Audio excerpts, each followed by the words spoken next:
ಗಿಡಕ್ಕೆ ಎಲ್ಲ ಜುಮ್ಮು ಮುಳ್ಚುದ್ದಂಗೆ ಆಗ್ತಾಯಿದೆ. ರಾತ್ರಿ ಹೊತ್ತು ಮರದಲ್ಲಿ ಹುಡುಕೊಂಡು ಎದ್ದೇಳ್ತೀವಿ ಸಹ ನೀಟು ನಿದ್ದೆ ಬರಲ್ಲ, ಒಂದು ಈರುಳ್ಳಿ ಹಚ್ಚಕ್ಕಾಗಲ್ಲ, ಒಂದು ತರಕಾರಿ ಹಚ್ಚಕ್ಕಾಗಲ್ಲ ಅಂತೆಲ್ಲ ಪೇಷಂಟ್ ಕಮ್ಮಿ ನೋಡೋದು. ಕಸ ಗುಡ್ಸೋಕ್ಕಾಗಲ್ಲ ಸಹ, ಎಲ್ಲ ಜೊಮ್ಮದೆ ಪಕ್ಕನೆ ಬಿಸ್ಬಿಡ್ತೀನಿ ಅಂತೆಲ್ಲ ಹೇಳ್ತಿರ್ತಾರೆ. ಪಾದಲ್ಲೂ ಅದೇ ಥರ ಆಗ್ಬೋದು, ಮುಳ್ಚುದ್ದಂಗೆ ಆಗುವಂಥದ್ದು, ಇರುವೆಲ್ಲ ನಡೆದಾಡೋಂಗಾಗುವಂಥದ್ದು, ಅಥವಾ ಹತ್ತಿ ಮೇಲೆ ನಡೆದಂಗೆ ಆಗುವಂಥದ್ದು, ಅಥವಾ ಒದ್ದೆ ನೆಲ ಓಡಾಡ್ತಾ ಏನಾದರೂ ಅಂತ ಫೀಲಿಂಗ್ ಎಲ್ಲ ಬರ್ತದೆ. ಅದಕ್ಕೆ ನರ್ವ್ ಡ್ಯಾಮೇಜ್ ಆಗೋ ಚಾನ್ಸ್ ಇರುತ್ತೆ. ಸೊ ಎಷ್ಟೊಂದು ಕಂಡೀಷನ್ಸ್ ಇದೆ. ಸೊ ಯಾವ ಕಂಡೀಷನ್ ಎಷ್ಟು ಜನ ಅನ್ಕೊಂತಾರೆ ಏನು ತೊಂದರೆ ಇಲ್ಲ, ಸ್ವಲ್ಪ ಸುಸ್ತು ಅದಕ್ಕಾಗಿದೆ ಅನ್ಕೊಂತಾರೆ, ಕೆಲವೊಂದು ತೊಂದರೆ ಇಲ್ಲ ವಯಸ್ಸಾಯ್ತು ಅದಕ್ಕಾಗಿದೆ ಅನ್ಕೊಂತಾರೆ. ಯಾವುದು ಕಾರಣ ಅಲ್ಲ, ಇಲ್ಲೇ ಬೇಕಾದ ತೊಂದರೆ ಇರ್ಬೋದು, ನರಗಳಲ್ಲಿ ತೊಂದರೆ ಇರ್ಬೋದು, ನಿಮ್ಮ ಪಾದದಲ್ಲಿ ಉರಿ ಬರ್ತಿದ್ರು, ಸ್ಪೈನಲ್ ಕಾರ್ಡಲ್ಲಿ ತೊಂದರೆ ಇರ್ಬೋದು, ನರ್ವ್ಸಲ್ಲಿ ತೊಂದರೆ ಇರ್ಬೋದು, ಕೆಲವು ನ್ಯೂಟ್ರಿಷನ್ ಕಡಿಮೆ ಆದ್ರೂ ಹತ್ರ ಆಗಿರ್ಬೋದು. ಎಷ್ಟೊಂದು ಕಾರಣಗಳಿದೆ. ಅರ್ಲಿ ಸ್ಟೇಜಲ್ಲಿ ಡಯಾಗ್ನೋಸ್ ಮಾಡಿ ಟ್ರೀಟ್ಮೆಂಟ್ ತೊಗೊಂಡ್ರೆ ಭಾಳ ಉಪಕಾರ ಆಗುತ್ತೆ. ಲೇಟ್ ಆಗ್ಬಿಟ್ಟೆ ಕಾಂಪ್ಲಿಕೇಶನ್ಸ್ ಆಗ್ಬೋದು. ದಯವಿಟ್ಟು ಪೂರ್ತಿ ವಿಡಿಯೋ ನೋಡಿ. ನಾನು ಡಾಕ್ಟರ್ ಮುರಳೀಧರ್ ಆರ್ಥೋಪೆಡಿಕ್ ಸರ್ಜನ್. ಸಾಧಾರಣ 500 ಹೆಚ್ಚು ವಿಡಿಯೋಗಳನ್ನ ಮಾಡಿದ್ದೀನಿ. ಆಗಲೇ ನರ್ವ್ ಸಂಬಂಧಪಟ್ಟ ವಿಡಿಯೋಗಳೇ 8-10 ಲಕ್ಷ ಯೂಸ್ ಆಗಿದೆ. ಪೂರ್ತಿ ವಿಡಿಯೋ ನೋಡಿ, ಪೂರ್ತಿ ಮಾಹಿತಿ ಕೊಡ್ತೀನಿ. ನೋಡಿಕೊಂಡು ಬೇಗ ಟ್ರೀಟ್ಮೆಂಟ್ ತೊಗೊಳ್ಳಿ. ಈ ಥರ ಕಾಂಪಿಟೇಷನನ್ನು ಅವಾಯ್ಡ್ ಮಾಡಿ.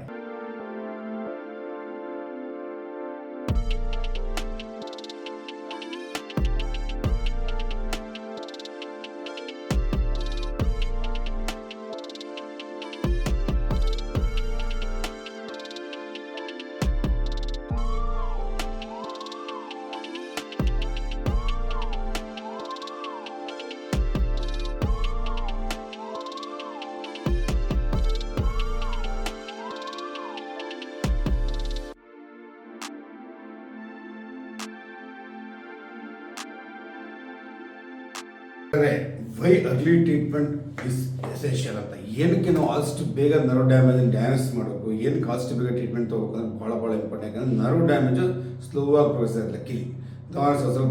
ಸ್ವಲ್ಪ ಜಾಸ್ತಿ ಆಗ್ತಾ ಹೋಗುತ್ತೆ. ಅರ್ಲಿ ಸ್ಟೇಜಲ್ಲೇ ನೀವು ಅದನ್ನು ಕಂಡುಹಿಡ್ಕೊಂಡು ಸೂಕ್ತ ಟ್ರೀಟ್ಮೆಂಟ್ ತೊಗೊಂಡ್ರೆ ಆಗುವಂಥ ಕಾಂಪ್ಲಿಕೇಶನ್ಸು, ಆಗುವಂಥ ಡ್ಯಾಮೇಜ್ನ ಪರ್ಮನೆಂಟಾಗಿ ನಿಲ್ಲಿಸ್ಬಿಡೋದು. ಅದು ಒಂದು. ಎರಡನೇದು, early correction can reverse the symptoms. ನೋಡಿ, ಸ್ವಲ್ಪ ನಿಮಗೆ ಟಿಂಗ್ಲಿಂಗ್ ಸೆನ್ಸೇಷನ್ ಇತ್ತು, ಬರ್ನಿಂಗ್ ಸೆನ್ಸೇಷನ್ ಅಂತ ಬೇಗ ಒಳ್ಳೆ ಟ್ರೀಟ್ಮೆಂಟ್ ತೊಗೊಂಡ್ರೆ ಅದು ರಿವರ್ಸ್ ಆಗಿಬಿಡುತ್ತೆ. ಒಂದು ವೇಳೆ ನರ್ವ್ ಪರ್ಮನೆಂಟಾಗಿ ಡ್ಯಾಮೇಜ್ ಆಯಿತು ಅಂದರೆ ರಿವರ್ಸ್ ಆಗಲ್ಲ. ನೋಡಿ, ನಾನು ಸಿಂಪಲ್ ನನ್ನ ಪೇಷಂಟ್ಗೆ ಒಂದು ಎಕ್ಸಾಂಪಲ್ ಕೊಡ್ತಿರ್ತೀನಿ. ಸಪೋಸ್ ಈಗ ತೆಂಗಿನ ಮರಕ್ಕೆ ಒಂದು ಪೈಪಲ್ಲಿ ನೀರು ಬಿಡ್ತಿರ್ತೀರ, ಅದಕ್ಕೆ ಇಟ್ಕೆನೋ ಕಲ್ಲು ಅಥವಾ ಏನೋ ಮರದ ದಿಂಬಿನೋ ಪೈಪ್ನಲ್ಲೇ ಬಿದ್ದುಬಿಡುತ್ತೆ, ನೀರು ಬ್ಲಾಕ್ ಆಗುತ್ತೆ ಅಲ್ವಾ. ನೀವು ಇಮಿಡಿಯೇಟಾಗಿ ತೆಗೆದ್ರೆ ಅಥವಾ ಸ್ವಲ್ಪ 2 ದಿವಸಕ್ಕೆ ಮುಂಚೆ ತೆಗೆದ್ರೆ ಮತ್ತೆ ನೀರು ಹೋಗುತ್ತೆ, ತೆಂಗಿನ ಮರ ಚಿಗುರುತ್ತೆ, ಬೆಳವಣಿಗೆ ಆಗುತ್ತೆ. ಸಪೋಸ್ ನೀವು ತಿಂಗಳಾನ್ಗಟ್ಲೆ ಅದರ ಇಟ್ಕೆ ಎತ್ತಿಲ್ಲ, ನೀರು ಹಂಗೆ ಬ್ಲಾಕ್ ಆಗಿತ್ತು ಅಂದ್ರೆ ಆಮೇಲೆ ಅವೆಲ್ಲ ಬಂದು ಎತ್ತರೆ ನೀರು ಬರ್ಬೋದು, ಬಟ್ ಅದಕ್ಕೆ ಮಗನೇ ಒಣಗೋಗಿರುತ್ತೆ, ಆಮೇಲೆ ಚಿಗುರಲ್ಲ ಅಲ್ವಾ. ಹಾಗಾಗಿ ಸ್ವಲ್ಪ ಡ್ಯಾಮೇಜ್ ಇದ್ದಾಗಲೇ ನೀವು ಸೂಕ್ತವಾದ ಡಯಾಗ್ನೋಸ್ ಮಾಡಿ ಸೂಕ್ತ ಟ್ರೀಟ್ಮೆಂಟ್ ತೊಗೊಂಡ್ಬಿಟ್ರೆ ಮತ್ತೆ ರಿಕವರಿ ಆಗುತ್ತೆ. ಮುಂಚಿನ ಥರ ಸಿಂಪ್ಟಮ್ಸ್ ಎಲ್ಲ ಕಡಿಮೆ ಚಾನ್ಸ್ ಇದೆ. ಕೆಲವರು ಏನು ಮಾಡ್ತಾರೆ, 8 ವರ್ಷ 10 ವರ್ಷ 15 ವರ್ಷ ಆದಮೇಲೆ ಬರ್ತಾರೆ, ಸಾರ್ ಏನೋ ಟ್ರೀಟ್ಮೆಂಟ್ ಕುಡಿ ತೊಗೋತೀವಿ ಆಗ್ತಾರೆ ಅಂತ. ಅಷ್ಟೊತ್ತಿಗೆ ಫುಲ್ ನರ್ವ್ ಡ್ಯಾಮೇಜ್ ಆಗಿದ್ರೆ ರಿಕವರಿ ಆಗಬೇಕು ಕಷ್ಟ ಆಗುತ್ತೆ. ಸೊ ಹಾಗೆ ಅರ್ಲಿ ಸ್ಟೇಜಲ್ಲೇ ಕರೆಕ್ಟಾಗಿ ಅದನ್ನು ಡಯಾಗ್ನೋಸ್ ಮಾಡ್ಕೊಂಡು ಒಳ್ಳೆ ಟ್ರೀಟ್ಮೆಂಟ್ ತೊಗೊಳ್ಳಿ. ಸೊ ಡಿಲೇ ಟ್ರೀಟ್ಮೆಂಟ್ ಆದಷ್ಟು ಪರ್ಮನೆಂಟ್ ನಮ್ನೆಸ್ ಅವ್ನು ಹೋಗೋದೇ ಇಲ್ಲ. ಪರ್ಮನೆಂಟ್ ಡ್ಯಾಮೇಜ್, ನಾವು ಸನ್ಸರಿ ಡ್ಯಾಮೇಜ್ ಆಗ್ಬಿಟ್ರೆ ಪರ್ಮನೆಂಟ್ ಡ್ಯಾಮೇಜ್ ಆಗುತ್ತೆ. ಪರ್ಮನೆಂಟ್ ನಮ್ನೆಸ್ ಏನೇನು ಟ್ರೀಟ್ಮೆಂಟ್ ತೊಗೊಳ್ತೀವಿ ಸರ್ಕಸ್ ಮಾಡ್ತಿದ್ರೆ ಹೋಗೋದೇ ಇಲ್ಲ, ಹಂಗಾಗುತ್ತೆ. ನಿದ್ದೆ ಬರಲ್ಲ, ಹೊಡ್ತಾ ಎಲ್ಲ ಟ್ರೀಟ್ಮೆಂಟ್ ಟ್ರೈ ಮಾಡಿದ್ರೆ ಡಾಕ್ಟರ್ ಅಲ್ಲಿ ತೋರಿಸಿ ಇಲ್ಲಿ ತೋರಿಸಿ ಅದು ಇದು ಎಲ್ಲ ಆಯಿತು, ಆಗಲಿಲ್ಲ, ಆಗ್ತಾ ಇಲ್ಲ. ಯಾಕಂದರೆ ಪರ್ಮನೆಂಟ್ ಡ್ಯಾಮೇಜ್ ಆಗುತ್ತೆ. ಸೊ ಹಾಗೆ ಪರ್ಮನೆಂಟ್ ಡ್ಯಾಮೇಜ್ ಆಗದಂಗೆ ನೋಡ್ಕೊಳ್ಳಿ. ಮತ್ತು ವಾಕಿಂಗ್ ಡಿಫಿಕಲ್ಟಿ, ನಡೆಯೋಕ್ಕೆ ತೊಂದರೆ ಆಗ್ಬಿಡುತ್ತೆ. ಇನ್ನು ಅವಾಗಲೇ ಹೇಳಿದೆ, ಬ್ಯಾಲೆನ್ಸ್ ಕೊಡೋದು ಚೆನ್ನಾಗಿರ್ಬೋದು, ಬ್ಯಾಲೆನ್ಸ್ ಆಗಲ್ಲ, ಬಿದ್ದೋಗ್ತಾ ಇರ್ತಾರೆ, ಮತ್ತು ಏನೋ ಒಂಥರ ತಲೆ ಸುತ್ತ ಬಂದಂಗೆ ಆಗ್ತಾ ಇರುತ್ತೆ. ಇದೆಲ್ಲ ಚೇಂಜ್ ಆಗುತ್ತೆ. ನಡೆಯೋದು ಕೂಡ ಇಂಬ್ಯಾಲೆನ್ಸ್ ಆಗ್ತದೆ. ಸೊ ಅದು ಕೂಡ ಆಗ್ದಂಗೆ ತಡೆಗಟ್ಟಬೇಕಾಗತ್ತೆ. ಇದು ಲಾಸ್ ಆಫ್ ಬ್ಲಾಡರ್ ಕಂಟ್ರೋಲ್, ತೀರಾ ನೋವ್ಸ್, ಆ ಬ್ಲಾಡರ್ಗೆ ಒಂದಕ್ಕೆ ಹೋಗುವಂಥ ಬ್ಲಾಡರ್ಗೆ ನೋವ್ಸ್ ಬರ್ತಲ್ಲ, ಅದು ಕೂಡ ಡ್ಯಾಮೇಜ್ ಆಗೋಯ್ತು ಅಂದರೆ ಬ್ಲಾಡರ್ ಕಂಟ್ರೋಲ್ ಕೂಡ ಇರಲ್ಲ. ಫ್ರೀಕ್ವೆನ್ಸಿ ಜಾಸ್ತಿ ಆಗುತ್ತೆ. ಮತ್ತು ಬಟ್ಟೆಲ್ಲೇ ಮಾಡ್ಕೊಂಡ್ಬಿಡ್ತಾರೆ, ಬಟ್ಟೆಲ್ಲೇ ಒದ್ದೆ ಆಗಿಬಿಡುತ್ತೆ. ರಾತ್ರಿ ಹೊತ್ತು ಡಯಾಬಿಟಿಸ್ ಇರೋದೇ ಕಾಮನ್, ಅದು ಬಟ್ಟೆಲ್ಲೇ ಒಂದೇ ಮಾಡ್ಕೊತಿರ್ತಾರೆ. ಅವ್ರು ಮನೆಯೆಲ್ಲ ಬೈತಿರ್ತಾರೆ, ಏನ್ರಿ ಇಷ್ಟು ವಯಸ್ಸಾಗಿ ಗೊತ್ತಾಗಲ್ಲ ನಿಮಗೆ ಬಟ್ಟೆ ಮಾಡ್ಕೊತೀರ ಅಂತ. ಅದು ಅವ್ರು ತಪ್ಪಲ್ಲ, ಕಂಟ್ರೋಲ್ ಹೊಟ್ಟೋಗಿರುತ್ತೆ. ನರ್ವ್ಸ್ ಡ್ಯಾಮೇಜ್ ಆಗಿ ಕಂಟ್ರೋಲ್ ಹೊಟ್ಟೋಗಿರುತ್ತೆ, ಆಗಿ ಹೊಟ್ಟೋಗೋದು ಅವ್ರಿಗೆ ಗೊತ್ತಾಗಲ್ಲ, ಸೆನ್ಸೇಷನ್ ಆಗ್ತಾ ಇರುತ್ತೆ. ಆಯ್ತು, ಪರ್ಮನೆಂಟ್ ಡ್ಯಾಮೇಜ್ ಆಗಬಾರ್ದು ಅಂತಂದರೆ ನರ್ವ್ಸ್ ಹೆಲ್ತ್ನ ಕಾಪಾಡ್ಕೊಳ್ಳಿ, ತುಂಬ ಇಂಪಾರ್ಟೆಂಟು. ಹಾಗಾಗಿ ನರ್ವ್ಸ್ಗೆ ಬೇಗ ಟ್ರೀಟ್ಮೆಂಟ್ ತೊಗೊಳ್ಳಿ, ಅರ್ಲಿ ಡಯಾಗ್ನೋಸಿಸ್ ಮಾಡ್ಕೊಳ್ಳಿ, ಅರ್ಲಿ ಟ್ರೀಟ್ಮೆಂಟ್ ತೊಗೊಳ್ಳಿ, ಒಳ್ಳೆ ಉತ್ತಮವಾದ ಪರ್ಮನೆಂಟ್ ಡ್ಯಾಮೇಜ್ ಆಗಿದಂತಹ ರಿಸಲ್ಟ್ ಸಿಗುತ್ತೆ. What are the most common ಕಾಸ್? ಯಾವ ಕಾರಣಗಳಿಂದ ಬರುತ್ತೆ? ಪೇಷಂಟ್ ಬಂದು ಫಸ್ಟ್ ಸರ್ ನಿಮ್ಗೆ ಈ ಥರ ಆಗಿದೆ, ಯಾವ ಕಾರಣಕ್ಕಾಗಿದೆ, ಏನು ತೊಂದರೆ ಆಗಿದೆ, ಏನಾಗಿದೆ ಅದೇ ಪ್ರಶ್ನೆ ಅವರು. ಸೊ ಯಾವ ಕಾರಣದಿಂದ ನರ್ವ್ಸ್ ಈ ಥರ ಸಿಂಪ್ಟಮ್ಸ್ ಬರುತ್ತೆ ಅಂದರೆ, ಒಂದು diabetes most common, diabetes neuropathy. ನಾನು ಹೇಳ್ತಿದ್ದಂಗೆ ನಮ್ಮ ಇಂಡಿಯಾ ಆಲ್ರೆಡಿ ಸ್ವಲ್ಪ ಇನ್ನೇನು ಡಯಾಬಿಟಿಕ್ ವರ್ಲ್ಡ್ ಕ್ಯಾಪಿಟಲ್ ಆಗೋದಿಲ್ಲ, ಯಾಕೆಂದ್ರೆ ಡಯಾಬಿಟಿಸ್ ಅಷ್ಟು ಕಾಮನ್ ಆಗಿದೆ. Every ordinary person has diabetes ನಾವು. So diabetic neuropathy most common cause. ಜೊತೆಗೆ ಸ್ಯಾಟಿಕ್ ಅಂತ ಡಿಸ್ಕ್ ಪ್ರಾಬ್ಲಮ್ ಇರುವಂಥದ್ದು, ಸ್ಪೈನಲ್ ಡಿಸ್ಕ್ ಪ್ರಾಬ್ಲಮ್ಸ್ ಆಗಿ ಡಿಸ್ಕ್ ಮೇಲೆ ನೋಡ್ಬಿಟ್ಟು ನರ್ವ್ ಮೇಲೆ ಪ್ರೆಷರ್ ಬೀಳುತ್ತೆ, ಮೈಲ್ಡ್ ಮಾಡರೇಟ್ ಅಂತೆಲ್ಲ ಕೆಲವು ಡಿಗ್ರೀಸ್. ನಾವು ಆರ್ಥೋಡಿಸಸ್ ಆಗಷ್ಟು ಡಿಸ್ಚಾರ್ಜಸ್ ಕೂಡ ಮಾಡ್ತಿರ್ತೀವಿ. ಸೊ ಭಾಳಷ್ಟು ಕೇಸ್ ಅಪೋಸಿಟ್ ಸರ್ಜರಿ ರೆಡಿ ಮಾಡ್ಬೋದು, ಕೆಲವು ಕೇಸ್ ಕಂಡಲ್ ಸರ್ಜರಿ ಕೂಡ ಬೇಕಾಗುತ್ತೆ. ಆ ಡಿಸ್ಕ್ ಪ್ರಾಬ್ಲಮ್ ಇದ್ದಾಗಲೂ ಕೂಡ ನರ್ವ್ ಮೇಲೆ ಪ್ರೆಷರ್ ಬಿದ್ದಾಗ ಕೂಡ ಟಿಂಗ್ಲಿಂಗ್ ಸೆನ್ಸೇಷನ್ ಆಗೋದು, ಪ್ಯಾರಾಸಿಷನ್ ಸೆನ್ಸೇಷನ್ ಸರಿ ಗೊತ್ತಲ್ಲ ಅವೆಲ್ಲ ಆಗೋ ಚಾನ್ಸ್ ಇರುತ್ತೆ. ಮತ್ತು ಹೆಬ್ಬೆಟ್ಟಲ್ಲಿ ವೀಕ್ ಆಗುವಂಥದ್ದು ಅವೆಲ್ಲ ಆಗೋ ಚಾನ್ಸ್ ಇರುತ್ತೆ ಡಿಸ್ಕ್ ಪ್ರಾಬ್ಲಮ್ ಆಗ್ಬೋದು. ಮತ್ತು ಪೆರಿಫೆರಲ್ ನ್ಯೂರೋಪತಿ ಅಂತ ಇರ್ತೀವಿ, ಕೆಲವು ಕಂಡೀಷನ್ಸ್ ಇದೆ, ಕೆಲವು ಲೆಡ್ ಟಾಕ್ಸಿಟಿ ಅಂತ ಇರ್ತೀವಿ, ಕೆಲವು ಪೆರಿಫೆರಲ್ ನರ್ವ್ಸ್ ಡ್ಯಾಮೇಜ್ ಆಗುವಂಥ ಕಂಡೀಷನ್ ಅದರಲ್ಲೂ ಕೂಡ ಆಗುತ್ತೆ. ಮತ್ತು ಪೆರಿಫೆರಲ್ ನ್ಯೂರೈಟಿಸ್ ಅಂತ ಇರ್ತೀವಿ, ನರ್ವ್ಸ್ ಕೂಡ ಜಾಸ್ತಿ ಇನ್ಫ್ಲಮೇಷನ್ ಆಗುತ್ತೆ. ಮತ್ತು ಕೆಲವು ಕ್ರಾನಿಕ್ ಇನ್ಫ್ಲಮೇಟರಿ ಕಂಡೀಷನ್ಸ್ ಇದೆ, ಅದರಲ್ಲೂ ಕೂಡ ಆ ಥರ ಆಗ್ಬೋದು. ಸೊ ಇದು ನಾನಾ ಕಾರಣಗಳು. ಮೋಸ್ಟ್ ಕಾಮನ್ ಬಂದರೆ poor nutrition, vitamin B12 deficiency. Especially ನಾವು ಹೇಳ್ತಿದ್ವಿ ವೆಜಿಟೇರಿಯನ್ಸ್ಲಿ ವೈಟಮಿನ್ B12 ಸ್ವಲ್ಪ ಕಡಿಮೆ ಇರುತ್ತೆ. ಸೊ ಯಾರಾದರೂ ಅಷ್ಟೊಂದು ಸಿಂಪ್ಟಮ್ಸ್ ದಯವಿಟ್ಟು ಒಂದ್ಸಲಿ ವೈಟಮಿನ್ B12 ಚೆಕ್ ಮಾಡಿಸ್ಕೊಳ್ಳಿ. ವೈಟಮಿನ್ B12 ಕಡಿಮೆ ಇರೋದು ಕೂಡ ನರ್ವ್ಸ್ಗೆ ಎಫೆಕ್ಟ್. ಯಾಕಂದ್ರೆ ವೈಟಮಿನ್ B12 ನಾವು ನ್ಯೂರೋಟ್ರೋಪಿಕ್ ವಿಟಮಿನ್ ಅಂತ ಹೇಳ್ತೀವಿ. ನ್ಯೂರೋಟ್ರೋಪಿಕ್ ವಿಟಮಿನ್ ಅಂತಂದರೆ ನರ್ವ್ಸ್ನ ಬೆಳವಣಿಗೆ ಆಗಲಿ, ಎಸ್ಪೆಷಲಿ ಮೈಲಿನ್ ಶೀತ್ ಅಂತ ಇರುತ್ತೆ ಆ ನರ್ವ್ ಮೇಲೆ.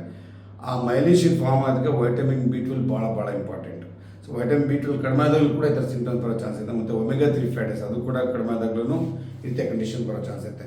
ಸೊ ಈ ರೀತಿ ಲಾಂಗ್ ಟರ್ಮ್ ನಿಮಗೆ ಬ್ಲಡ್ ಶುಗರ್ ಇತ್ತು, ಅನ್ಕಂಟ್ರೋಲ್ಡ್ ಬ್ಲಡ್ ಶುಗರ್ ಇತ್ತು, ಅವು ಕೂಡ ನರ್ವ್ಸ್ ಡ್ಯಾಮೇಜ್ ಆಗಿ ಈ ಥರ ಸೈನ್ಸ್ ಸಿಂಪ್ಟಮ್ಸ್ ಬರೋ ಚಾನ್ಸ್ ಇದೆ ಅಂತ ಹೇಳಿದೆ. ಸೊ ಹಾಗೆ ಈ ಥರ ಕಂಡೀಷನ್ಸ್ ನಿಮ್ಗೆ ಇದೆಯಾ ಅಂತ ನಿಮ್ಗೆ ಈ ಥರ ಸಿಂಪ್ಟಮ್ಸ್ ಡೆವಲಪ್ ಆದಾಗ ಒಂದ್ಸರಿ ತಜ್ಞ ವೈದ್ಯರಿಗೆ ನುರಿತ ವೈದ್ಯ ತೋರಿಸಿ ತಿಳ್ಕೊಳ್ಳೋದು ಭಾಳ ಮುಖ್ಯ.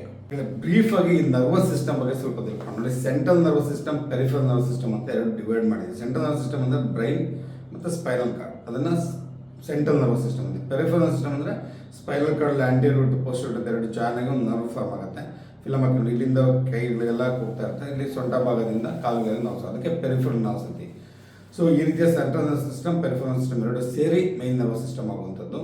ಆ ಪೆರಿಫೆರಲ್ ನರ್ವ್ಸ್ ಡ್ಯಾಮೇಜ್ ಆದಾಗ ಈ ಥರ ನಿಮಗೆ ಟಿಂಗ್ಲಿಂಗ್ ನರ್ವ್ ಸೆನ್ಸೇಷನ್ ಆ ಥರ ಆಗೋ ಚಾನ್ಸ್ ಇರುತ್ತೆ. ಅಷ್ಟೊಂದು ಕಂಡೀಷನ್ ಇದೆ ನಿಮ್ಗೆ ಗೊತ್ತಿರೋ diabetes most common, diabetic neuropathy ಅಂತ ಹೇಳ್ತೀವಿ. ಡಯಾಬಿಟಿಸ್ ಕಂಟ್ರೋಲ್ ಇರಲಿಲ್ಲ ಅಂತಂದರೆ ಈ ರೀತಿಯ ನರ್ವ್ಸ್ ಎಫೆಕ್ಟ್ ಆಗೋ ಚಾನ್ಸಸ್ ಜಾಸ್ತಿ ಇರುತ್ತೆ.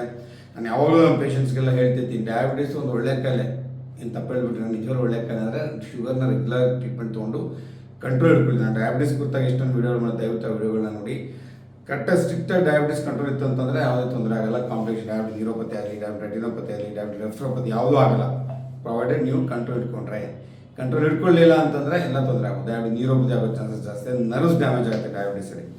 ಸೊ ಯಾಕೆ ಸರ್ ಡ್ಯಾಮೇಜ್ ಆಗುತ್ತೆ ಅಂದರೆ ಡಯಾಬಿಟಿಸಲ್ಲಿ ಹೇಳಿದಂಗೆ ಗ್ಲೂಕೋಸ್ ಲೆವೆಲ್ ಜಾಸ್ತಿ ಆದಾಗ ಆ ನರ್ವ್ಸ್ದು ಕೆಲವು ಮೈಲಿನ್ ಶೀತ್ ಅಂತ ಅವೆಲ್ಲ ಸ್ವಲ್ಪ ಡ್ಯಾಮೇಜ್ ಆಗುತ್ತೆ, ಅದಕ್ಕೆ ನ್ಯೂರೋಪತಿ ಅಂತ ಹೇಳ್ತೀವಿ. ಮತ್ತು ಡಯಾಬಿಟಿಕ್ ವ್ಯಾಸ್ಕುಲೋಪತಿ ಅಂತೀವಿ. ನರ್ವ್ಸ್ ಕೂಡ ಕೆಲವು ರಕ್ತ ಪ್ರಚಲನ ಆಗ್ತಾ ಇರುತ್ತೆ, ಆ ರಕ್ತ ಪ್ರಚಲನ ಆಗುವಂತಹ ವೆಸಲ್ಸ್ ಕೂಡ ಡಯಾಬಿಟಿಸಲ್ಲಿ ಡ್ಯಾಮೇಜ್ ಆಗುತ್ತೆ. ಡಯಾಬಿಟಿಕ್ ಆರ್ಟ್ರಿಯೋಪತಿ ಅಥವಾ ಡಯಾಬಿಟಿಕ್ ಆಂಜಿಯೋಪತಿ ಅಂತ ಹೇಳ್ತೀವಿ. ಸೊ ಆ ರೀತಿ ರಕ್ತ ಪ್ರಚಲನಗಳು ಡ್ಯಾಮೇಜ್ ಆಗ್ಬೋದು, ಮತ್ತು ಡೈರೆಕ್ಟ್ ನರ್ವ್ ಕೂಡ ಡ್ಯಾಮೇಜ್ ಆಗ್ಬೋದು, ಅದಕ್ಕೆ ಡಯಾಬಿಟಿಕ್ ನ್ಯೂರೋಪತಿ ಅಂತ ಹೇಳುವಂಥದ್ದು. ಡಯಾಬಿಟಿಸ್ ಅವ್ರಿಗೆ ಭಾಳ ಜನಕ್ಕೆ ಈ ಥರ ಸಿಂಪ್ಟಮ್ಸ್ ಶುರು ಆಗುತ್ತೆ. ಡಯಾಬಿಟಿಸ್ ಯಾಕಂದ್ರೆ ನಾನು ಹೇಳ್ದಂಗೆ ಹೇಳಿದ್ರೆ, ಒಂದು ಸಿಂಹನ ಹುಲಿನ ನೀವು ಒಂದು ಬೋನಲ್ಲಿ ಹಾಕಿದ್ರೆ ಕಂಟ್ರೋಲ್ ಇದ್ರೆ ಅದೇನು ತೊಂದರೆ ಇಲ್ಲಲ್ವಾ, ಆರಾಮಾಗಿ ಝೂಲ್ಲಿ ಹೋಗ್ತೀರಾ, ಮೊಮ್ಮಕ್ಕಳನ್ನ ಕರ್ಕೊಂಡು ಖುಷಿಯಾಗಿ ನೋಡ್ಕೊಂಡು ತೋರಿಸ್ಕೊಂಡು ಖುಷಿಯಾಗಿ ಬರ್ತೀರಾ. ಅದೇ ಒಂದು ವೇಳೆ ಆ ಹುಲಿನೋ ಸಿಂಹನೋ ಆ ಬೋನಿಂದ ಹೊರಗಡೆ ಬಂತು ಅಂದರೆ ಏನಾಗುತ್ತೆ ಅಲ್ವಾ, ಅದೇ ರೀತಿ ಈ ಡಯಾಬಿಟಿಸ್ನ ಕ್ಲೀನಾಗಿ ಕಂಟ್ರೋಲ್ ಇಟ್ಕೊಂಡಿದೆ ಅಂತ ಡಯಾಬಿಟಿಸ್ ನ್ಯೂರೋಪತಿ ಆಗೋ ಚಾನ್ಸ್ ಕಡಿಮೆ ಆಗುತ್ತೆ. ಸೊ ಹಾಗೆ ಡಯಾಬಿಟಿಸ್ ಅವರು ಸ್ಟ್ರಿಕ್ಟಾಗಿ ಡಯಾಬಿಟಿಸ್ನ ಕಂಟ್ರೋಲ್ ಇಟ್ಕೊಳ್ಳಿ. ಸೊ ಕೇಳಿದ್ರೆ ಮೋಸ್ಟ್ ಕಾಮನ್ ನಮ್ಮ ಪೇಷಂಟ್ ಬಂದು ಕೇಳಿದ್ರೆ ಯಾವ ಆಹಾರ ಪದಾರ್ಥ ತೊಗೊಂಡ್ರೆ ನಮ್ಮ ಈ ಥರ ನರ್ವ್ಸ್ದು ಸ್ಟ್ರೆಂಥನಿಂಗ್ ಆಗುತ್ತೆ, ನರ್ವ್ ಡ್ಯಾಮೇಜ್ ಆಗಿ ರಿಪೇರ್ ಆಗುತ್ತೆ ಅಂತ ಕೇಳಿದ್ರೆ ಅದು ಮೋಸ್ಟ್ ಕಾಮನ್. ಇಲ್ಲ ಫುಡ್ಡಲ್ಲಿ ಯಾವ ಆಹಾರ ಪದಾರ್ಥ ತೊಗೊಂಡ್ರೆ ನರ್ವ್ ಸ್ಟ್ರಾಂಗ್ ಆಗುತ್ತೆ ಅಥವಾ ಡ್ಯಾಮೇಜ್ ಆಗಿ ನರ್ವ್ ರಿಪೇರ್ ಆಗುತ್ತೆ ಅಂತ ಕೇಳೋದು ಭಾಳ important. First and foremost is omega 3 fatty acids. Omega 3 fatty acids ಅಂದರೆ ನರಿಶ್ ನರ್ವ್ಸಸ್, ಆ ನರಕೋಶಗಳ ಬೆಳವಣಿಗೆಗೆ ಬೇಕಾದ ನರಿಶ್ಮೆಂಟ್ ಸಿಗುವಂಥದ್ದು ಒಮೆಗಾ 3 ಫ್ಯಾಟಿ ಆಸಿಡ್ಸಿಂದ. ಯಾವ ರೀತಿ ಹೆಲ್ಪ್ ಆಗುತ್ತಪ್ಪ ಅಂತಂದರೆ ಆ ಒಂದು ಇನ್ಫ್ಲಮೇಷನ್ ಕಡಿಮೆ ಮಾಡುತ್ತೆ ಒಮೆಗಾ 3 ಫ್ಯಾಟಿ ಆಸಿಡ್ಸು, ಮತ್ತು ಗ್ರೋತ್ ನರ್ವ್ ಸೆಲ್ಸ್ ಗ್ರೋತ್ ಆಗೋಕ್ಕೆ ಹೆಲ್ಪ್ ಆಗುತ್ತೆ. ನ್ಯೂರೋಪ್ಲಾಸ್ಟಿಕ್ ಆ್ಯಕ್ಟಿವಿಟಿ ಅಂತಿತ್ತು ಅದಕ್ಕೆ ಹೆಲ್ಪ್ ಆಗುತ್ತೆ. ಸೊ ಯಾವ ಆಹಾರ ಪದಾರ್ಥದಲ್ಲಿ ನಮಗೆ ಒಮೆಗಾ 3 ಫ್ಯಾಟಿ ಆಸಿಡ್ಸ್ ಇತ್ತಪ್ಪ ಅಂದರೆ, ಒಂದು ಫ್ಲ್ಯಾಕ್ಸ್ ಸೀಡ್ಸ್ನ ಅಗಸೆ ಬೀಜ ಅದರಲ್ಲಿರುತ್ತೆ, ಚಿಯಾ ಸೀಡ್ಸ್ ಅದರಲ್ಲಿ ಇರುತ್ತೆ, ನೆಕ್ಸ್ಟು ಸಬ್ಜಾ ಸೀಡ್ಸ್ ಅಂತ ಅದರಲ್ಲಿರುತ್ತೆ, ವಾಲ್ನಟ್ಸ್ ಅದರಲ್ಲೂ ಕೂಡ ನಿಮಗೆ ಯಥೇಚ್ಛವಾಗಿ ಒಮೆಗಾ 3 ಫ್ಯಾಟಿ ಆಸಿಡ್ಸ್ ಇರುತ್ತೆ. ಸೊ ನೆಕ್ಸ್ಟು ಫ್ಯಾಟಿ ಫಿಶ್ ಅಂತ ಮಿಕರಲ್ ಆ್ಯಂಡ್ ಸಾಲ್ಮನ್ ಅಂತ ಅದರಲ್ಲೂ ಕೂಡ ನಿಮಗೆ ಯಥೇಚ್ಛವಾಗಿ ಒಮೆಗಾ 3 ಫ್ಯಾಟಿ ಆಸಿಡ್ಸ್ ಇರುತ್ತೆ. ಸೊ ಇವನ್ನೆಲ್ಲ ನೀವು ರೆಗ್ಯುಲರ್ ತೊಗೊಂಡಾಗ ನಿಮ್ಗೆ ಒಮೆಗಾ 3 ಫ್ಯಾಟಿ ಆಸಿಡ್ ಯಥೇಚ್ಛವಾಗಿ ಸಿಗುತ್ತೆ. ನಿಮ್ಮ ನರ್ವ್ ಬೆಳವಣಿಗೆಗೆ ನರ್ವ್ ಡ್ಯಾಮೇಜ್ ಆಗೋಕ್ಕೆ ಮಾಡೋಕ್ಕೆ. ನೆಕ್ಸ್ಟ್ ಒಂದು ವೈಟಮಿನ್ B12 ಮೋಸ್ಟ್ ಇಂಪಾರ್ಟೆಂಟ್. ನಾನು ಯಾವಾಗ ಹೇಳ್ತಾ ಇರ್ತೀನಿ, vitamin B12 is the most important neurotropic vitamins ಅಂತೀವಿ. ಸೊ ವೈಟಮಿನ್ B12 ನಿಮ್ಗೆ ಗೊತ್ತಿರೋಂಗೆ ತುಂಬ ನರ್ವ್ಸ್ ಫಂಕ್ಷನ್ಗೆ, ಮೈಲಿನ್ ಶೀಟ್ ಫಾರ್ಮ್ ಆಗೋಕ್ಕೆ ತುಂಬ ಹೆಲ್ಪ್ ಆಗುತ್ತೆ. ಸೊ ಇದರ deficiency, vitamin B12 deficiency numbness ಆಗುವಂಥದ್ದು, ಟಿಂಗ್ಲಿಂಗ್ ಆಗೋದು ಎಲ್ಲ ಜಾಸ್ತಿ ಆಗುತ್ತೆ. ಸೊ ವೆಜಿಟೇರಿಯನ್ಸಲ್ಲಿ ಸ್ವಲ್ಪ ವೈಟಮಿನ್ B12 ಡಿಫಿಷಿಯನ್ಸಿ ಆಗೋ ಚಾನ್ಸಸ್ ಜಾಸ್ತಿ. ಸೊ ಯಾವ್ಯಾವುದರಲ್ಲಿ ನಿಮಗೆ ವೈಟಮಿನ್ B12 ಜಾಸ್ತಿ ಇರುತ್ತೆ, ನಿಮಗೆ ಎಲ್ಲ ರೀತಿಯ ನಾನ್ ವೆಜ್ ಐಟಮ್ಸಲ್ಲಿ ವೈಟಮಿನ್ B12 ಸಿಗುತ್ತೆ. ಜೊತೆಗೆ ಫೋರ್ಟಿಫೈಡ್ ದಾಲ್ಸ್ ಅದರಲ್ಲೂ ಕೂಡ ವೈಟಮಿನ್ B12 ಸಿಗುತ್ತೆ. ಸೊ ಬೆಟರ್ ನೀವು ಒಂದ್ಸರಿ ವೈಟಮಿನ್ B12 ಟೆಸ್ಟ್ ಮಾಡಿಸ್ಕೊಂಡು ಅದಕ್ಕೆ ಅವಶ್ಯಕತೆ ಇದ್ದರೆ ಮಾತ್ರೆಗಳು ತೊಗೊಳೋದು ಒಳ್ಳೆಯದು.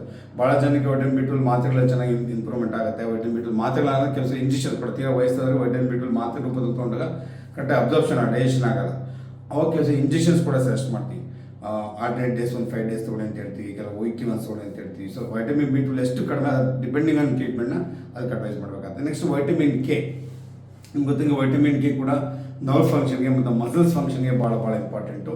ನರ್ವ್ ರೀಜನರೇಟ್ ಏನು ನರ್ವ್ ಡ್ಯಾಮೇಜ್ ಆದಾಗ ರೀಜನರೇಟ್ ಆಗುತ್ತೆ, ರೀಗ್ರೋತ್ ಆಗಿ ಕೂಡ ವೈಟಮಿನ್ K ಭಾಳ ಹೆಲ್ಪ್ ಆಗುತ್ತೆ. ಆ ಸೆಲ್ಸ್ ಏನು ಡ್ಯಾಮೇಜ್ ಆಗುತ್ತೆ ಆ ರಿಪೇರ್ ಕೂಡ ಹೆಲ್ಪ್ ಆಗುತ್ತೆ. ಸೊ ವೈಟಮಿನ್ K ಯಾವ್ದು ಸಿಗುತ್ತೆ ಅಂದರೆ ಗ್ರೀನ್ ಲೀಫ್ ವೆಜಿಟೇಬಲ್ಸಲ್ಲಿ ಸ್ಪೈನಾಕಲ್ ಸಿಗುತ್ತೆ, ಡ್ರಮ್ ಸ್ಟಿಕ್ ಅಂತ ಹೇಳ್ತೀವಲ್ಲ, ನುಗ್ಗೆ ಸೊಪ್ಪು ಅಂತ ನುಗ್ಗೆಕಾಯಿಯಲ್ಲಿ ಹೆಚ್ಚು ವೈಟಮಿನ್ K ಇರುತ್ತೆ. ಜೊತೆಗೆ ನುಗ್ಗೆ ಸೊಪ್ಪಲ್ಲಿ ಹೆಚ್ಚು ಐರನ್ ಕೂಡ ಇರುತ್ತೆ, ಅದು ಕೂಡ ಭಾಳ ಇಂಪಾರ್ಟೆಂಟು. ಮತ್ತು ಗ್ರೀನ್ ಲೀಫ್ ವೆಜಿಟೇಬಲ್ಸ್ ಕೂಡ ವೈಟಮಿನ್ K ಹೆಚ್ಚು ಸಿಗುತ್ತೆ. ನೆಕ್ಸ್ಟ್ ವೈಟಮಿನ್ ಸಿ ಗೊತ್ತಿಲ್ಲ ನಿಮಗೆ ಸಿಟ್ರಸ್. ನಾನು ವೈಟಮಿನ್ಸ್ ಗೊತ್ತಾಗಿ ಸಪ್ರೇಟ್ ವಿಡಿಯೋ, ವೈಟಮಿನ್ ಸಿ ಆಗಿ ಒಂದು ವಿಡಿಯೋ ಮಾಡಿದ್ವಿ, ವೈಟಮಿನ್ ಡಿಗೆ ಒಂದು ವಿಡಿಯೋ ಮಾಡಿದ್ವಿ, ವೈಟಮಿನ್ B12 ಕೂಡ 2-3 ವಿಡಿಯೋಗಳು ಮಾಡಿದ್ದೀನಿ. ಒಂದೊಂದು ವಿಡಿಯೋ ಲಕ್ಷಾಂತರ ವ್ಯೂಸ್ ಇದೆ, ದಯವಿಟ್ಟು ಆ ವಿಡಿಯೋಗಳು ನೋಡಿ. Next vitamin C Boost immunity and nerve healing ಅಂತ ಹೇಳ್ತೀವಿ. ನರ್ವ್ ಬೆಳವಣಿಗೆ ಆಗಲಿಕ್ಕೆ ಮತ್ತು ಬಾಡಿ ಇಮ್ಯುನಿಟಿ ಚೆನ್ನಾಗಿರೋದಕ್ಕೆ ವೈಟಮಿನ್ ಸಿ ಭಾಳ ಉಪಯೋಗಕಾರಿ. ಅದು ರೆಡ್ಯೂಸ್ ಆಕ್ಸಿಜನ್ ಸ್ಟ್ರೆಸ್ ಅಂತ, ಬಾಡಿಯಲ್ಲಿ ಆಕ್ಸಿಜನ್ ಸ್ಟ್ರೆಸ್ ಫಾರ್ಮ್ ಅಂತ, ಆದರೆ ಅದನ್ನು ಕೂಡ ರೆಡ್ಯೂಸ್ ಮಾಡುತ್ತೆ. ಮತ್ತು ಯಾವುದು ವೈಟಮಿನ್ ಸಿ ನಿಮ್ಗೆ ಗೊತ್ತೇ ಇದೆ, ಯಾವುದು ನಿಮ್ಮ ಸಿಟ್ರಸ್ ಫ್ರೂಟ್ಸ್ ಅಂತ ಹೇಳ್ತೀವಿ ಅಲ್ವಾ, ನಿಂಬೆಹಣ್ಣು ಇರ್ಬೋದು, ಕಿತ್ತಳೆಹಣ್ಣು ಇರ್ಬೋದು, ಮೋಸಂಬಿ ಇರ್ಬೋದು, ಚಕ್ಕೋತ ಇರ್ಬೋದು, ಮತ್ತು ನಿಮ್ಮ ನೆಲ್ಲಿಕಾಯಿ, ನೆಲ್ಲಿಕಾಯಿ ಅದರಲ್ಲಿ ಇರ್ಬೋದು, ಮತ್ತು ಚೇಪಿನಕಾಯಿ ಅಲ್ವಾ, ಗೋವಾ ಚೇಪಿನಕಾಯಿ ಅದರಲ್ಲಿ ಇರುತ್ತೆ. ಎಲ್ಲ ಸಿಟ್ರಸ್, ಪೈನಾಪಲ್ ಕೂಡ ಎಲ್ಲದಕ್ಕೂ ಹೆಚ್ಚು ವೈಟಮಿನ್ ಸಿ ಸಿಗುತ್ತೆ. ಸೊ ವೈಟಮಿನ್ ಸಿ ಹೆಚ್ಚು ಇರುವಂಥ ಫ್ರೂಟ್ಸ್ನ ದಯವಿಟ್ಟು ನಾನು ಯಾವಾಗಲೂ ಹೇಳ್ತೀನಿ, ನಿಮ್ಮ ಮಕ್ಕಳನ್ನ ಫ್ರೂಟೇರಿಯನ್ ಮಾಡಿ ಅಂತ. ಹಿಂಗೆ ವೆಜಿಟೇರಿಯನ್ ಅಂತ ಫ್ರೂಟೇರಿಯನ್ ಅಂತ ದಿನಕ್ಕೊಂದು ಫ್ರೂಟ್ ತಿನ್ನಬೇಕು ಅಂತ. ಒಂದಿನ ಬಾಳೆಹಣ್ಣು ತಿನ್ನಲಿ, ಒಂದು ಪೈನಾಪಲ್ ತಿನ್ನಲಿ, ಒಂದು ಚೇಪಿನಕಾಯಿ ತಿನ್ನಲಿ, ಒಂದು ಸೇಬ್ ತಿನ್ನಲಿ. ಒಂದೊಂದು ಹಣ್ಣಿನಲ್ಲೂ ಒಂದೊಂದು ರೀತಿಯ ವೈಟಮಿನ್ಸು ಬೇಕಾಗುವಂಥ ಮೈಕ್ರೋನ್ಯೂಟ್ರಿಯೆಂಟ್ಸ್ ಸಿಗುತ್ತೆ. ಹಾಗಾಗಿ ಎಲ್ಲ ರೀತಿಯ ಹಣ್ಣುಗಳನ್ನು, ಹಂಪಲುಗಳನ್ನು ಯಥೇಚ್ಛವಾಗಿ ಊಟದಲ್ಲಿ ಬಳಸೋದು ಭಾಳ ಅನುಕೂಲಕಾರಿ ಆಗ್ತಿದ್ದಾರೆ. Next why early treatment is very important ಅಂತ, ಅದನ್ನು ನಾನು ಮುಂದಿನ ವಿಡಿಯೋ ನೋಡ್ತೀನಿ. ಇವೆಲ್ಲ ನೋಟ್ ಮಾಡ್ಕೊಂಡಿದ್ದೀವಿ. ಇವಾಗ ಯಾವ ಆಹಾರ ಪದ್ಧತಿ ನೀವು ಸೇರಿಸ್ತಾ ಇದ್ದೀರಾ, ಯಾವ ಆಹಾರ ಪದ್ಧತಿ ನೀವು ರೆಗ್ಯುಲರ್ ತಗೋಬೇಕು ಅಂತ ನೀವು ಮನಸ್ಸಲ್ಲಿ ಇಟ್ಕೊಳ್ಳಿ. ಅದನ್ನು ಕರೆಕ್ಟಾಗಿ ಫಾಲೋ ಮಾಡಿ ಅಲ್ವಾ. ಅರಿವಿನಿಂದ ಏನು ಉಪಯೋಗ ಇಲ್ಲ. ನೋಯಿಂಗ್ ಇಸ್ ಡೂಯಿಂಗ್ ಅಂತೀವಿ. ನಾನು ಹೇಳಿದ ಆಹಾರ ಪದ್ಧತಿ ನೀವು ಹೆಚ್ಚೆಚ್ಚಿಗೆ ಬಳಸಿದಾಗಲೇ ರಿಸಲ್ಟ್ ಬರುತ್ತೋ. ಹಾಗಾಗಿ ಈ ಪದಾರ್ಥಗಳ ಒಂದು ಕಡೆ ಗೊತ್ತಾಗ್ಬಿಡಿ, ಅವನ್ನ ಯಥೇಚ್ಛವಾಗಿ ನಿಮ್ಮ ಡಯಟಲ್ಲಿ ಅದನ್ನು ಅಳವಡಿಸ್ಕೊಳ್ಳಿ. ಸೊ ಗೆಳೆಯರೆ, ಪೂರ್ತಿ ವಿವರವಾಗಿ ಹೇಳಿದ್ದೀನಿ. ದಯವಿಟ್ಟು ವಿಡಿಯೋ ಇವಾಗಲೇ ಲೈಕ್ ಮಾಡಿ, ಶೇರ್ ಮಾಡಿ, ನಾವಾಗಲೇ ಹೇಳಿದಂಗೆ numbness is not as problems. ಏನೋ ಸ್ವಲ್ಪ ಬಿಡ್ತಾ ಬಿಡ್ರಿ, ಯಾಕೆ ಥರ ಕೆಡ್ಸ್ಕೊತೀವಿ, ನೆಗ್ಲೆಕ್ಟ್ ಮಾಡಬೇಡಿ. ಅದು ಪರ್ಮನೆಂಟಾಗಿ ತೀರಾ ಜಾಸ್ತಿ ಪರ್ಮನೆಂಟ್ ಡಿಸಬಿಲಿಟಿ ಆಗ್ಬೋದು. ಇಟ್ಸ್ ಬಾಡಿ ವಾರ್ನಿಂಗ್ ಕೊಡ್ತಾ ಇದೆ, ಏನೋ ತೊಂದರೆ ಇದೆಯಪ್ಪ ಅಂತಲ್ವ, ಸುಮ್ಮನೆ ಆಗೋ ಜೋಗಡಿಯೋದು ಮರಗಿಡ್ದು ಸುತ್ತಂಗೆ ಆಗಲ್ಲ. ಆ ಥರ ಆಗ್ತಿದ್ರೆ ಏನೋ ಒಂದು ವಾರ್ನಿಂಗ್, ಬಾಡಿ ಒಂದು ವಾರ್ನಿಂಗ್ ಸಿಗ್ನಲ್ ಕೊಡೋದು, ಏನೋ ತೊಂದರೆ ಇದೆಯಪ್ಪ, ಬೇಗ ತೋರಿಸ್ಬಿಡಿ, ಬೇಗ ಟ್ರೀಟ್ಮೆಂಟ್ ತೊಗೊಳ್ಳಿ ಅಂತ. ಒಂದು ರೀತಿ pain is A blessing. Pain ಇಲ್ಲ ಅಂದರೆ ಏನೇ ತೊಂದರೆ ಅಂತ ಎಷ್ಟೋ ಪೇಷಂಟ್ ನೋಡಿದ್ದೀನಿ. ಕೆಲವು ಡಯಾಬಿಟಿಕ್ ನ್ಯೂರೋಪತಿ ಪೇಷಂಟ್ ಫ್ರ್ಯಾಕ್ಚರ್ ಆಗಿದವ್ರಿಗೆ ಪೇನೇ ಗೊತ್ತಾಗ್ತಿಲ್ಲ, ಯಾಕಂದ್ರೆ ನರ್ವ್ಸ್ ಡ್ಯಾಮೇಜ್ ಆಗಿದೆ, ಪೇನ್ ಸೆನ್ಸೇಷನ್ ಹೋಗ್ತಾ ಇಲ್ಲ. So pain is A blessing ಅಂತೀನಿ ನಾನು ಅಲ್ವಾ. ಪೇನ್ ಅಂದರೆ ನೀವು ಕೂಡಲೇ ಹೋಗಿ ಡಾಕ್ಟರ್ ತೋರಿಸ್ಕೊತೀರಾ, ಕೂಡಲೇ ಹೋಗಿ ಬೇಕಾದ ಚಿಕಿತ್ಸೆ ಕೊಡ್ತೀರಾ. ಹಾಗಾಗಿ ನರ್ವ್ಸ್ನ ಪೂರ್ತಿ ಡ್ಯಾಮೇಜ್ ಆಗ್ತಂಗೆ ಕಾಯ್ಬಿಟ್ಟು ಸ್ವಲ್ಪ ಸಿಂಪ್ಟಮ್ಸ್ ಹೋಗಿ ತೋರಿಸ್ಕೊಳ್ಳಿ. ಕರೆಕ್ಟ್ ನ್ಯೂಟ್ರಿಷನ್ ತೊಗೊಂಡ್ರೆ, ಅಲ್ಲೇ ಡ್ಯಾನ್ಸ್ ಮಾಡಿದ್ರೆ, ಒಳ್ಳೆ ಟ್ರೀಟ್ಮೆಂಟ್ ತೊಗೊಂಡ್ರೆ, ಪ್ರಾಪರ್ ಕೇರ್ ತೊಗೊಂಡ್ರೆ, ಒಳ್ಳೆ ನ್ಯೂಟ್ರಿಷನ್ ಆಹಾರ ಪದ್ಧತಿ ತೊಗೊಂಡ್ರೆ ನಿಮ್ಮ ಫ್ಯೂಚರ್ ಮೊಬಿಲಿಟಿನ ಕಾಪಾಡ್ಕೋಬೋದು. ಫ್ಯೂಚರ್ ಆಗುವಂಥ ಪರ್ಮನೆಂಟ್ ನರ್ವ್ ಡ್ಯಾಮೇಜ್ನ ಅವಾಯ್ಡ್ ಮಾಡ್ಬೋದು. ಬ್ಲ್ಯಾಡರ್ನ ತೊಂದರೆ ಆಗೋದನ್ನ ಅವಾಯ್ಡ್ ಮಾಡ್ಬೋದು. ಎಲ್ಲ ರೀತಿ ಅನುಕೂಲ ಆಗುತ್ತೆ, ಪ್ರೊವೈಡೆಡ್ ನೀವು ಅರ್ಲಿ ಡಯಾಗ್ನೋಸ್ ಮಾಡಿಕೊಂಡು ಅರ್ಲಿ ಟ್ರೀಟ್ಮೆಂಟ್, ಫುಲ್ ಟ್ರೀಟ್ಮೆಂಟ್ ತೊಗೊಳ್ಳಿ. ಪೂರ್ತಿ ವಿಡಿಯೋ ನೋಡೋದಕ್ಕೆ ಧನ್ಯವಾದಗಳು. ನಾನು doctor Muralidhar Vamshi, orthopaedic surgeon, Raksha super speciality hospital Tumakuru practice ಮಾಡ್ತಾ ಇದ್ದೀನಿ. ಭಾಳಷ್ಟು ಕೇಸ್ಗಳ ಟ್ರೀಟ್ಮೆಂಟ್ ಮಾಡಿದ್ದೀನಿ. ಒಂದು ಉತ್ತಮವಾದ ವಿಡಿಯೋ ನೋಡಿ ದಯವಿಟ್ಟು ತಮ್ಮ ಬಂಧು ಮಿತ್ರರಿಗೆ, ಎಲ್ಲರಿಗೂ ಫ್ರೆಂಡ್ಸ್ಗೆ, ಯಾರಿಗೆ ಡಯಾಬಿಟಿಸ್ ಇರೋರಿಗೆಲ್ಲ ಖಂಡಿತ ಫಾರ್ವರ್ಡ್ ಮಾಡಿ. ಡಯಾಬಿಟಿಸ್ ನ್ಯೂರೋಪತಿ ಬಂದಮೇಲಲ್ಲ, ಬರೋಕ್ಕೆ ಮುಂಚೆನೇ ಪ್ರಿವೆನ್ಷನ್ಸ್ ಬೇಡದಕ್ಕೆ ಅವರಿಗೆಲ್ಲ ಫಾರ್ವರ್ಡ್ ಮಾಡಿ. ಒಂದು ಸೆಕೆಂಡ್ ಇನ್ಸ್ಟಾಗ್ರಾಮ್ ಕೂಡ ಇದ್ದೀನಿ, ಇನ್ಸ್ಟಾಗ್ರಾಮ್ ಕೂಡ ಫಾಲೋ ಮಾಡಿ. ವಾಟ್ಸಪ್ ಗ್ರೂಪ್ ಕೂಡ ಮಾಡಿದ್ರು ಕೂಡ ಅದರಲ್ಲಿ ಜಾಯ್ನ್ ಆಗಿರೋದೆಲ್ಲ ರೀತಿಯ ಉತ್ತಮವಾದ ಆರೋಗ್ಯವಂತ ಈ ಥರ ಮಾಹಿತಿಗಳನ್ನ ಕೊಡ್ತಾ ಇರ್ತೀನಿ. ಪೂರ್ತಿ ವಿಡಿಯೋ ನೋಡೋದಕ್ಕೆ ಒಂದು ಸೆಕೆಂಡ್ ಧನ್ಯವಾದಗಳು. ಮಾಡಿದರೆ ಲೈಕ್ ಮಾಡಿ, ಮರೆಯದೆ ಇವಾಗಲೇ ಸಬ್ಸ್ಕ್ರೈಬ್ ಮಾಡಿ.